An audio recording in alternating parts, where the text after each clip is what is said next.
আসছি।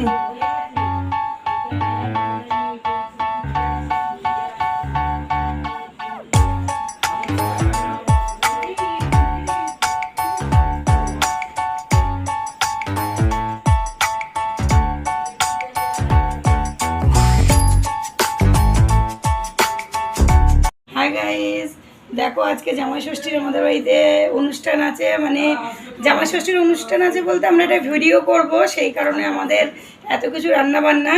তো দেখো এখানে চিকেন বড়দি করে নিয়ে এসছে, বড়দিকে দেখাচ্ছি।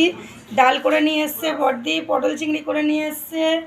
আর এখানে আমি মাছ ভাজা, পটল ভাজা, আলু ভাজা, বেগুন ভাজা আর ঢেঁড়স ভাজা করেছি। এখানে চাটনি করেছি, ভাত করেছি, বড়দি ধোকার তরকারি নিয়ে এসেছে। আর এটা হচ্ছে পাঁপড় ভাজা। এই হচ্ছে